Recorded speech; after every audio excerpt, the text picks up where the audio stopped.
रावण के जन्म की कथा। जब श्री राम जी अयोध्या में राज्य करने लगे, तब एक दिन सभी ऋषि मुनि उनका अभिनंदन करने के लिए अयोध्या में आए।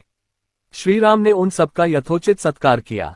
अगस्त्य मुनि ने कहा, युद्ध में आपने रावण का वध किया, वो कोई बड़ी बात नहीं है, परंतु द्वंद्व युद्ध में लक्ष्मण के द्वारा इंद्रजीत का वध सबसे अधिक आश्चर्य की बात है। यह मायावी राक्षस युद्ध में अविजित था। उनकी बात सुनकर राम को बड़ा आश्चर्य हुआ। वे बोले, मुनिवर, रावण और कुंभकर्ण भी तो महान पराक्रमी थे, फिर आप केवल इंद्रजीत मेघनाद की ही इतनी प्रशंसा क्यों करते हैं? इस पर अगस्त्य मुनि बोले, इस प्रश्न का उत्तर देने से पहले मैं तुम्हें रावण के जन्म, वर प्राप्ति आदि का विवरण सुनाता हूँ। ब्रह्मा जी के पुलस्त्य नामक पुत्र थे, जो उन्हीं के समान तेजस्वी और गुणवान थे। एक बार वे महागिरी पर्वत पर तपस्या करने गए।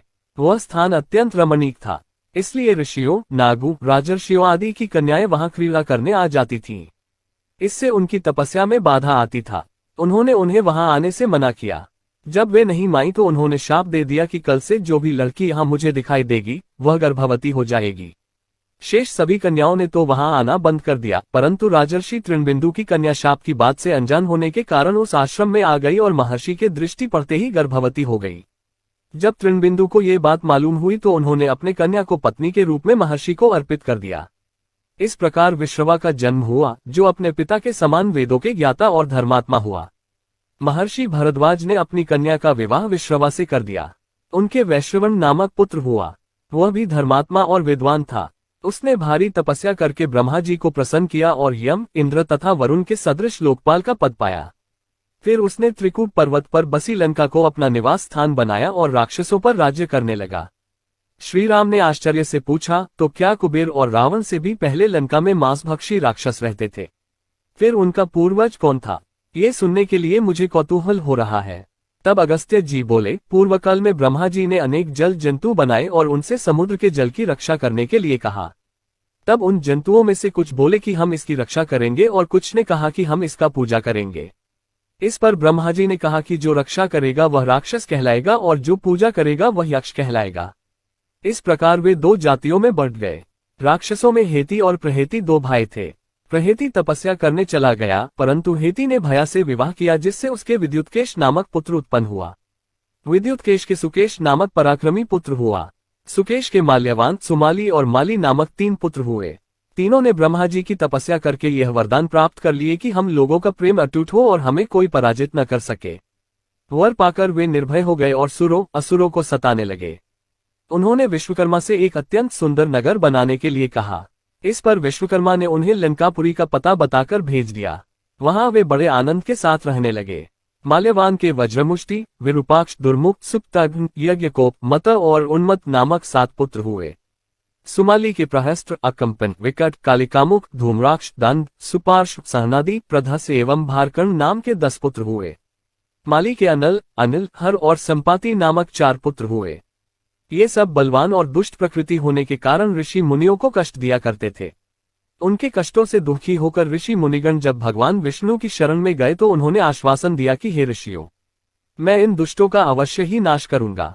जब राक्षसों को विष्णु के इस आश्वासन की सूचना मिली तो उन्होंने माली के सेनापतित्व में इंद्रलोक पर आक्रमण करने कर दिया। समाचार पाकर भगवान विष्णु ने अपने अस्त्र शस्त्र संभाले और राक्षसों का संहार करने लगे। सेनापति माली सहित बहुत से राक्षस मारे गए और शेष लंका की ओर भाग गए। जब भागते हुए राक्षसों का भी नारायण संहार करने लगे तो माल्यवान क्रोध होकर युद्धभूमि में लौट पड़ा। भगवान विष्णु के हाथों अंत में वह भी काल का ग्रास बना। शेष बचे हुए राक्षस सुमाली के नेतृत्व में लंका को त्याग कर पाताल में जा बसे और लंका पर कुबेर का राज्य स्थापित हुआ। अब मैं तुम्हें रावण के जन्म की कथा सुनाता हूँ।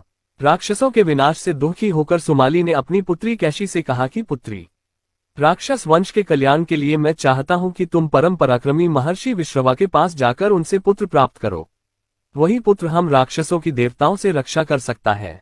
अगस्त्य मुनि ने कहना जारी रखा। पिता की आज्ञा पाकर कैशी विश्रवा के पास गई। उस समय भयंकर आंधी चल रही थी। आकाश में मेघ गरज रहे थे। कैशी का अभिप्राय जानकर विश्रवा ने कहा कि भाद्रे, तुम इस कुबेला में आई हो, मैं तुम्हारी इच्छा तो पूरी कर दूंगा, परंतु इससे तुम्हारी संतान दुष्ट स्वभाव वाली और क्रूर कर्मा होगी। मुनि की बात सुनकर कैशी उनके चरणों में गिर पड़ी और बोली कि भगवान, आप ब्रह्मवादी महात्मा हैं, आपसे मैं ऐसी दुराचारी संतान पाने की आशा नहीं करती। अतः आप मुझ पर कृपा करें। कैशी के वचन सुनकर मुनि विश्रवा ने कहा कि अच्छा, तो तुम्हारा सबसे छोटा पुत्र सदाचारी और धर्मात्मा होगा। इस प्रकार कैशी के 10 मुख वाले पुत्र का जन्म हुआ, जिसका नाम दशग्रीव रखा गया।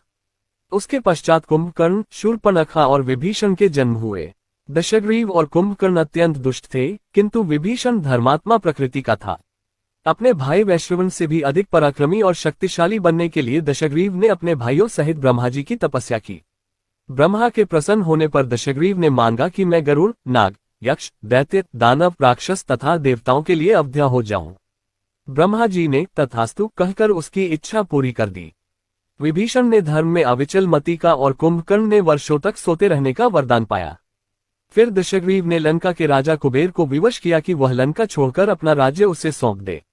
अपने पिता विश्रवा के समझाने पर कुबेर ने लंका का परित्याग कर दिया और रावण अपनी सेना, भाइयों तथा सेवकों के साथ लंका में रहने लगा। लंका में जम जाने के बाद अपने बहन शूर्पणखा का विवाह कालका के पुत्र दानवराज विद्युविह्वा के साथ कर दिया। उसने स्वयं दिति के पुत्र मय की कन्या मंदोदरी से विवाह किया, जो हेमा नामक अप्सरा के गर्भ से उत्पन्न हुई थी। विरोचन कुमार बलि की पुत्री वज्रज्वला से कुंभकर्ण का और गंधर्वराज महात्मा शैलुष की कन्या शर्मा से विभीषण का विवाह हुआ। कुछ समय पश्चात मंदोदरी ने मेघनाद को जन्म दिया, जो इंद्र को परास्त कर संसार में इंद्रजीत के नाम से प्रसिद्ध हुआ। सत्ता के मद में रावण देवताओं, ऋषियों, यक्षों और गंधर्वों को नाना प्रकार से कष्ट देने लगा। एक बार उसने कुबेर पर चढ़ाई करके उसे युद्ध में पराजित कर दिया और अपनी विजय की स्मृति के रूप में कुबेर के पुष्पक विमान पर अधिकार कर लिया। उस विमान का वेग मन के समान तीव्र था। वह अपने ऊपर बैठे हुए लोगों की इच्छानुसार छोटा या बड़ा रूप धारण कर सकता था। विमान में मणि और सोने की सीढ़ियां बनी हुई थीं और तपाए हुए सोने के आसन बने हुए थे।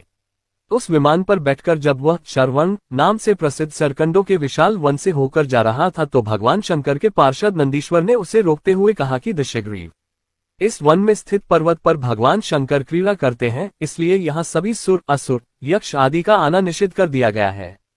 नंदीश्वर के वचनों से क्रुद्ध होकर रावण विमान से उतरकर भगवान शंकर की ओर चला। उसे रोकने के लिए उससे थोड़ी दूर पर हाथ में शूल लिए नंदी दूसरे शिव की भांति खड़े हो गए।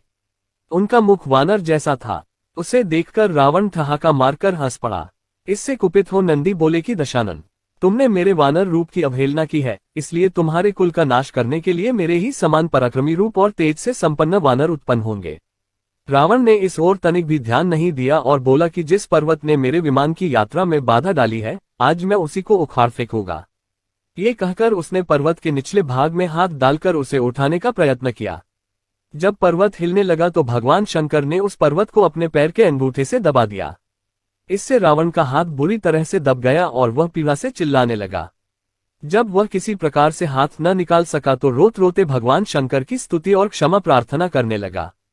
इस पर भगवान शंकर ने उसे क्षमा कर दिया और उसके प्रार्थना करने पर उसे एक चंद्रहास नामक अस्त्र भी दिया।